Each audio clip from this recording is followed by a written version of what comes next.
Bonjour à tous et soyez les bienvenus. Merci de nous rejoindre pour commencer les 3 titres. En Côte d'Ivoire, 13 mesures fermes pour endiguer la propagation de l'épidémie de coronavirus, des décisions prises hier par le Conseil national de sécurité. Cette réunion extraordinaire qui s'est tenue au palais présidentiel dans la commune du Plateau a été dirigée par le président de la République, Alassane Ouattara.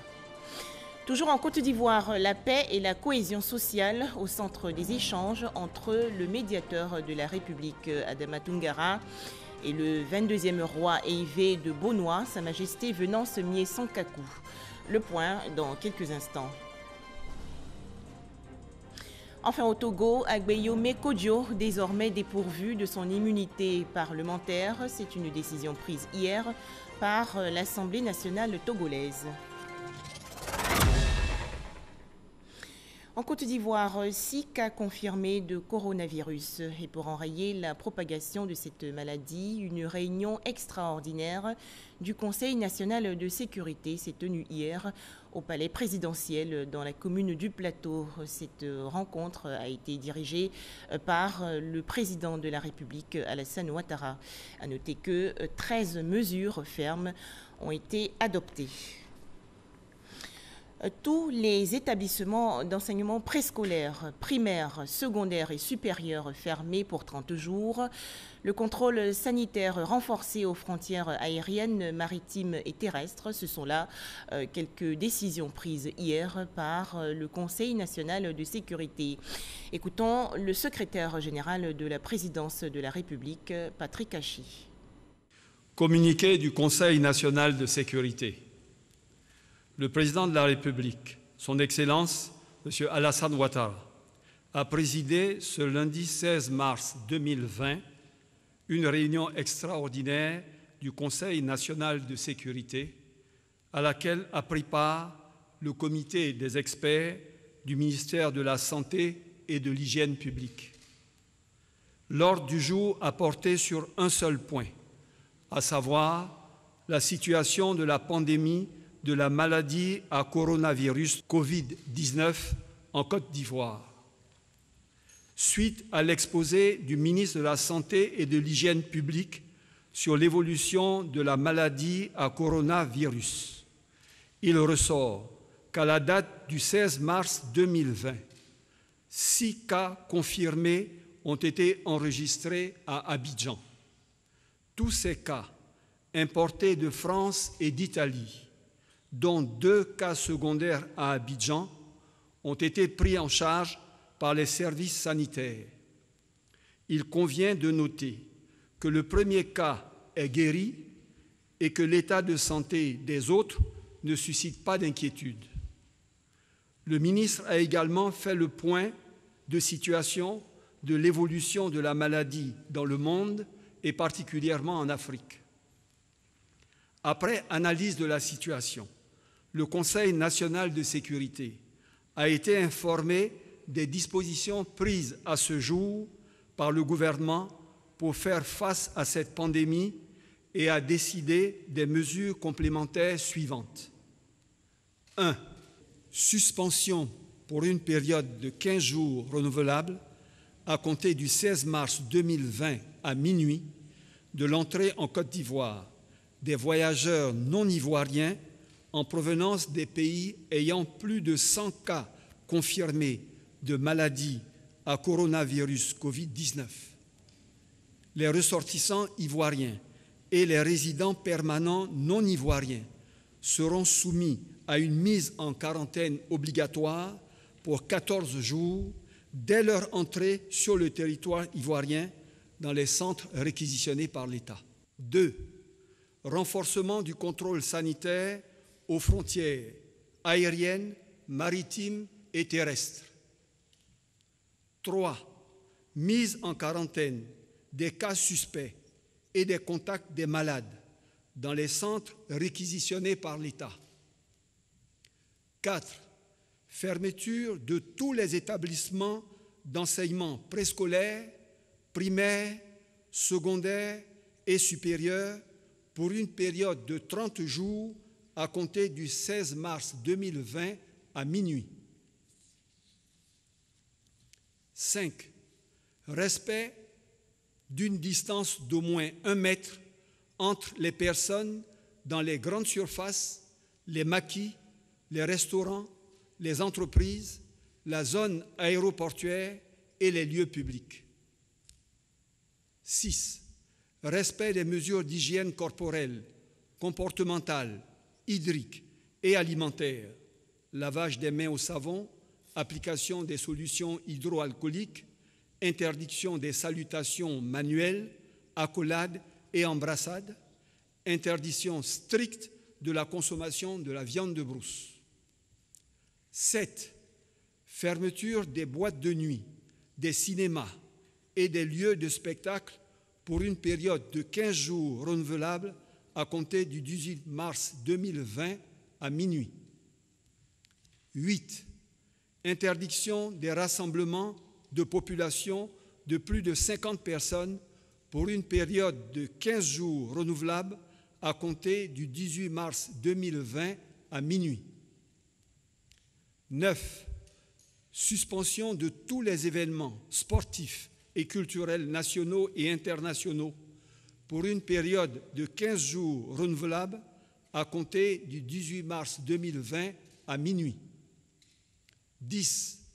Ouverture de sites complémentaires équipés de prise en charge à Abidjan, à Bengourou, à Boasso, Bondoukou, Bouaké, Bouna, Daloa, Gagnoa, Korogo, Man, Odiéné, San Pedro et Yamoussoukro. 11. Gratuité totale du diagnostic et de la prise en charge de tous les cas suspects et confirmés de Covid-19. 12. Renforcement de la sécurité sanitaire des agents de santé, du personnel de la recherche, des forces de défense et de sécurité, des agents des zones aéroportuaires et de la plateforme portuaire dans la prévention du Covid-19. 13. Réactivation des comités départementaux de lutte contre les épidémies. Le comité de suivi a été instruit par le Conseil national de sécurité pour le suivi de la mise en œuvre de ces mesures et leur adaptation à l'évolution de la situation. Le président de la République, son Excellence M. Alassane Ouattara, exhorte l'ensemble des populations vivant en Côte d'Ivoire à la responsabilité et au strict respect des mesures de santé publique. Le président de la République invite les autorités traditionnelles et les chefs religieux à encourager les populations à respecter scrupuleusement ces mesures visant à endiguer la propagation du virus dans notre pays. Le président de la République appelle les Ivoiriens vivant à l'extérieur à se conformer aux dispositions prises par les gouvernements de leur pays de résidence. À l'issue de la réunion du Conseil national de sécurité, le président de la République a exprimé sa satisfaction à l'ensemble des acteurs impliqués dans la lutte contre la pandémie Covid-19 et les a encouragés à maintenir cette dynamique. Fait à Abidjan le lundi 16 mars 2020 pour le Conseil national de sécurité, le secrétaire général de la présidence de la République. Tous les établissements scolaires désormais fermés en Côte d'Ivoire pour 30 jours. Cette mesure pour limiter la propagation du coronavirus dans le pays a bel et bien été respectée par les écoles. Il n'y a pas cours aujourd'hui. Le constat de Jean-Marc Djadji dans nos prochaines éditions. Le coronavirus provoque une maladie respiratoire analogue à la grippe avec des symptômes comme la toux et la fièvre. On peut s'en protéger en évitant les contacts humains et en se lavant fréquemment les mains avec du gel hydroalcoolique. Ce produit, vendu en pharmacie ou dans les supermarchés, est d'ailleurs devenu le grand allié des populations en Côte d'Ivoire. On en parle tout de suite avec Jean-Marc Djadji. Depuis l'annonce du premier cas de maladie à coronavirus à Abidjan, c'est la ruée vers les gels hydroalcooliques, produits de prévention conseillés par les autorités sanitaires. Dans ce supermarché à Cocody, les gels désinfectants dans les rayons sont en nombre insuffisant. Dame Koulibaly, malgré la situation, reste positive en cette période d'urgence sanitaire. Ça fait la deuxième fois que je passe ici et Dieu merci, j'en ai trouvé 2 pour l'utilisation personnelle et pour la famille. Je veux qu'il y ait plus de produits pour que toute la population puisse en avoir. Le responsable de rayon dans cette surface rassure les potentiels clients face à une éventuelle insuffisance des stocks de gel. Aujourd'hui, vous voyez, tous nos rayons sont vides, mais au fur et à mesure, on s'alimente. Dans cette pharmacie dans le quartier des 2 plateaux, les gels hydroalcooliques sont en rupture de stock. On n'a pas pris une bonne quantité, donc du coup tout est parti d'un seul coup. Et jusqu'à présent, quand on commande, ça est en retour chez les grossistes. Ce matin, j'en ai vérifié sur les plateformes des grossistes. Et aucun grossiste n'a ça actuellement encore. Il est question de chercher à se prémunir de certains éléments essentiels, certains produits pharmaceutiques, tels que les gels pour laver les mains, ensuite les masques protège-nez, mais malheureusement, à notre arrivée, ils disent qu'il n'y en a pas.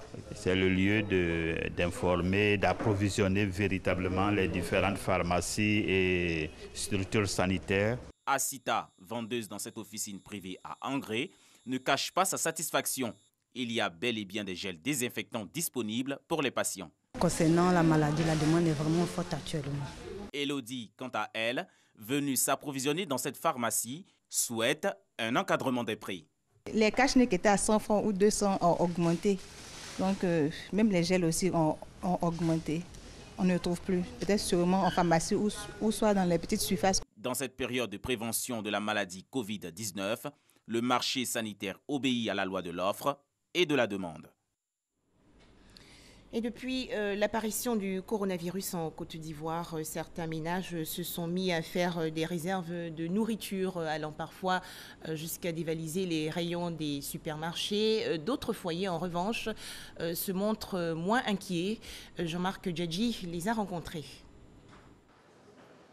Commune de Cocody, en cette période d'urgence sanitaire due à la maladie à coronavirus, ce supermarché ne désemplit pas. Les produits sont bel et bien dans les étalages. Rayonnistes, caissières, tout le monde est à son poste et à la tâche dans cette surface pour accueillir les clients.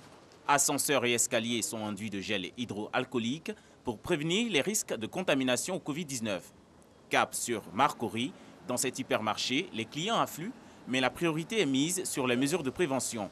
Lavage systématique au gel au portique, tout est passé au peigne fin. À toutes nos entrées, nous avons des gels désinfectants et comme vous le constatez même, nos agents au portique ont des gants et à l'intérieur de nos toilettes, au sein de nos toilettes, vous avez des recommandations sur comment vous lavez les mains et ce sont des recommandations qui nous viennent vraiment de l'OMS. Pour Hervé, venu pour ses emplettes, l'heure n'est pas à la psychose. Je n'ai pas peur, vu qu'il y a des dispositions qu'il faut prendre.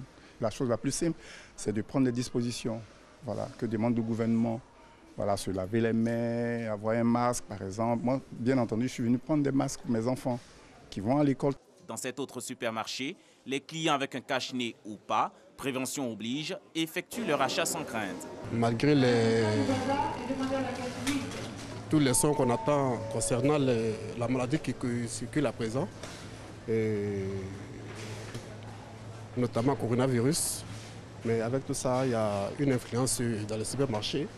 Et nous sommes venus pour nous procurer des provisions pour aller mais quand même nourrir notre famille. J'ai tenu à venir faire mes courses aujourd'hui parce que j'ai pas vraiment peur. Voilà. Les populations ivoiriennes sont appelées à respecter les mesures de prévention prescrites par le gouvernement et ses structures sanitaires. Nous recevons à présent le ministre de la Communication et des Médias, M. Sidi Timoko Touré. Bonjour, Monsieur le ministre. Bonjour, Madame. Vous avez un message ce matin à l'endroit des populations de Côte d'Ivoire. Nous vous écoutons. Merci beaucoup, Madame. Une de grandes décisions a été prise hier relativement à cette pandémie qui est effectivement arrivée dans notre pays. Et le chef de l'État, vous l'avez suivi, a présidé la tenue d'une réunion du Conseil national de sécurité hier mais il faut juste rappeler que précédemment, sur les précédentes réunions du Conseil des ministres, nous avons eu à statuer par 2 fois, la semaine dernière et la semaine d'avant, sur les modalités d'encadrement de cette pandémie au cas où elle surviendrait sur notre territoire. C'est malheureusement le cas avec 6 cas confirmés et un cas de rétabli. Et donc déjà, il y avait un comité qui a été mis en place et ce comité a travaillé sur les mesures à prendre pour pouvoir encadrer les initiatives des différents acteurs. Et depuis la survenue du 6e cas, comme cela a été annoncé hier, des mesures complémentaires ont été prises par le Conseil national de sécurité, près de 14 mesures, qui appellent les Ivoiriens, pour l'essentiel, à avoir des comportements du point de vue de leur hygiène de vie, hygiène de comportement, les mieux appropriés pour éviter d'être des vecteurs de transmission de cette maladie. Ce n'est pas le lieu à céder à la panique, puisque de façon globale, l'essentiel des initiatives sont contrôlées, les différents acteurs sont à leur poste et le gouvernement du Premier ministre Amadou Gon Coulibaly et le chef de l'État veillent à ce que les différents Ivoiriens et les populations vivant en Côte d'Ivoire puissent véritablement vaquer normalement à leur quotidien, mais en changeant leur comportement habituel, en ayant en perspective la problématique du civisme, du bon comportement pour éviter d'être des vecteurs de transmission. Alors, vous mentionnez des mesures prises hier en Conseil national de sécurité pour endiguer la maladie. Vous y étiez vous-même. Quelle est leur effectivité aujourd'hui? À ce jour, le comité de suivi est actuellement dans l'un des centres identifiés pour accueillir les différents compatriotes qui seraient dans les vols en cours de parcours pour la Côte d'Ivoire. Et donc ce centre est en train d'être évalué et équipé pour pouvoir accueillir ces différents compatriotes. Et bien sûr, la mesure d'interdiction d'accès en Côte d'Ivoire des étrangers venant des pays où il y a eu au moins 100 cas déclarés, cette mesure est effective depuis minuit aujourd'hui. Donc globalement, toutes les mesures se mettent en place pour pouvoir préserver les populations ivoiriennes. Et j'ai même entendu certains religieux qui sont rentrés dans la danse parce que ce sont des acteurs aussi qui vont devoir démultiplier l'information auprès de leurs différentes communautés, que ce soit les chefs religieux, que ce soit les chefs traditionnels. Chacun doit s'approprier ces différentes mesures, et même les chefs de quartier, parce qu'il y va de la prospérité de notre nation, et l'État de Côte d'Ivoire fait ce qu'il y a à faire, mais les populations ont une partition à jouer dans le calme. Il faut le relever dans le calme parce que nous veillons, mais à eux aussi de faire la police autour d'eux par rapport au comportement des uns et des autres. Monsieur le ministre, y a-t-il des dispositions particulières à prendre au niveau des transports en commun, les bus et autres? Déjà, vous avez constaté que d'un point de vue global, pour ce qui concerne la mesure telle que les restaurations, nous avons exigé une interdistance d'environ 1 mètre entre les différents acteurs qui sont assis dans un espace plus ou moins confiné ou ouvert. Ça, c'est le minimum qu'il faut avoir. Relativement au transport, le comité sera amené à évaluer régulièrement la situation. Vous avez constaté que dans le corps du communiqué, il y a une évaluation pratiquement journalière qui est faite pour une décision hebdomadaire pour pouvoir adopter ou adapter les mesures qui ont été prises au cours du Conseil national de sécurité. En son temps, cela sera apprécié. Il faut relever que les décisions du Conseil national de sécurité ont essayé de s'adapter au comportement ou bien au vécu social des Ivoiriens. Il y a des décisions qui étaient beaucoup plus dures, qui étaient envisagées, mais que nous avons rendues flexibles à la réalité du vécu des Ivoiriens, mais en nous rassurant de façon effective que nous avions la capacité de pouvoir contenir les différents aspects. Et donc, il faut être rassuré que toutes les dispositions ont été prises pour qu'il n'y ait pas de propagation particulière de ce virus. Merci beaucoup, monsieur le ministre. C'est moi qui vous remercie. Merci d'avoir été avec nous. Et en raison du coronavirus, plusieurs rencontres nationales, sous-régionales et internationales ont été annulées ou suspendues. À noter qu'une mission de haut niveau de la communauté des États de l'Afrique de l'Ouest, la CEDEAO, qui devait se rendre à Conakry aujourd'hui pour une médiation avec le président guinéen Alpha Condé a été reportée sine die. 4 chefs d'État ouest-africains, dont le président de la République Alassane Ouattara, devaient faire le déplacement. En Côte d'Ivoire, un atelier sous-régional sur les protocoles de surveillance des fièvres hémorragiques virales dans la faune sauvage. Cette rencontre s'inscrit dans le cadre du renforcement des capacités des points focaux de l'Organisation mondiale de la santé animale. Les explications tout de suite de Cheikh Koné. Cet atelier participatif vise à initier et à renforcer un réseautage des acteurs impliqués au niveau des services vétérinaires et de la faune sauvage. C'est une formation très importante dans la mesure où vous n'ignorez pas que 60 à 75% des maladies humaines émergentes et réémergentes sont d'origine animale. Donc c'est extrêmement important, ne serait-ce que pour la santé publique. Procédant à l'ouverture de cet atelier, le ministre des Ressources animales et halieutiques, Moussa Dosso, a indiqué que le gouvernement ivoirien attache du prix à la maîtrise et au contrôle de ces fièvres hémorragiques virales. Cet atelier qui permettra un partage d'expériences sera aussi l'occasion de renforcer vos capacités de surveillance des fièvres hémorragiques virales et vous outillera in fine pour le développement de plans nationaux de surveillance de ces maladies. Le continent a enregistré plusieurs épidémies dont la rougeole, la méningite et la fièvre à virus Ebola. Ces fièvres hémorragiques constituent un véritable problème de santé publique en Afrique subsaharienne en raison de la forte mortalité qui a une incidence sur le développement économique et social de la sous-région. Dans l'actualité nationale également, les échanges entre le médiateur de la République, Adama Toungara, et le 22e roi Eivé de Bonois, Sa Majesté Venance Mie-Sankaku. La paix et la cohésion sociale étaient au centre de cette rencontre. Les détails dans ce reportage de Abdoulaye Koné. Satisfait de l'implication de l'organe de médiation dans le dénouement du conflit de chefferie de Bonois, le roi Mie-Sankaku Venance et sa cour tenaient à exprimer leur profonde gratitude au médiateur de la République. Le médiateur de la République a été le premier qui s'est déplacé sur les lieux après saisine d'un de nos cadres et qui a dépêché une équipe et dès lors l'affaire a pu rouler sur des rails normalement et on est arrivé à un dénouement heureux et donc nous sommes venus dire merci. C'est la non-connaissance de nos us et coutumes qui nous induit souvent à l'horreur. Ce n'est pas de la mauvaise foi proprement dit, mais c'est de l'ignorance. On peut aller dans nos us et coutumes, tirer les ressources nécessaires. Et je pense que pour la période qui va s'ouvrir, c'est plus que d'actualité. Vous savez, on a des alliances entre peuples. Il faut faire fonctionner ces choses-là pour tenir la Côte d'Ivoire dans le vivre ensemble.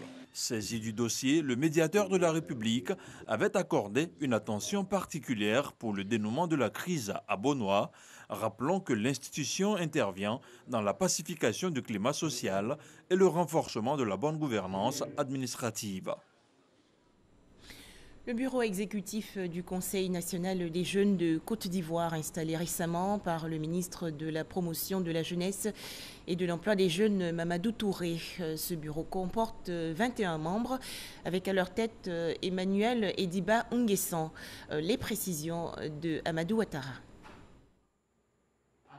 Emmanuel Ediba Nguessan préside le Conseil national des jeunes de Côte d'Ivoire, CNJCI, jusqu'aux prochaines élections de cette structure. Élections prévues pour avril 2021. Il dirige ainsi le bureau exécutif national, désormais plus inclusif et fort de 21 membres, comprenant 8 fédérations de jeunesse, à savoir la jeunesse communale, de la diaspora et des partis politiques.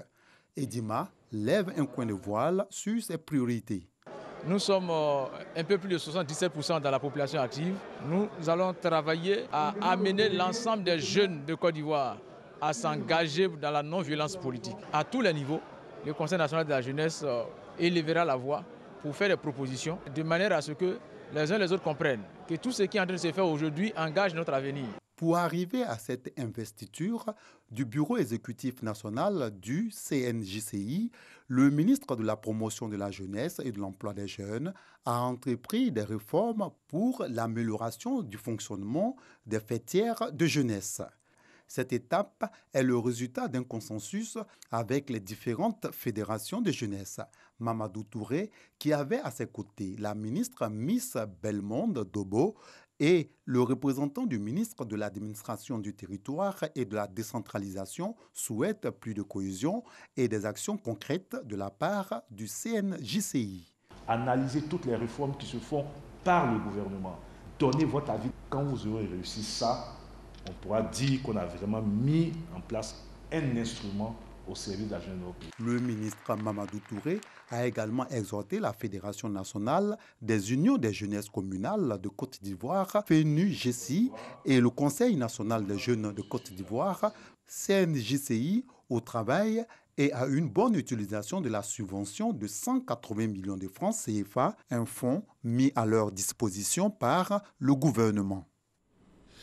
Toujours en Côte d'Ivoire, ce séminaire pour actualiser les textes régissant le secteur des entreprises de sécurité privées en activité. Les travaux se sont déroulés à Grand-Bassam, dans la région sud du pays, en présence du ministre de la Sécurité et de la Protection civile, le général Vagondo Diomandé.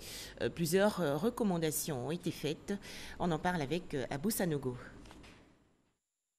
L'enjeu de cette rencontre est de proposer une révision de tous les tests dont l'application a montré certaines difficultés en vue de les adapter à la spécificité de chacune des branches de métier de la corporation. Et il s'agit pour les entreprises privées de sécurité et de transport du fonds en Côte d'Ivoire de passer en revue les différents tests régissant leur secteur d'activité afin de corriger les insuffisances des tests en vigueur.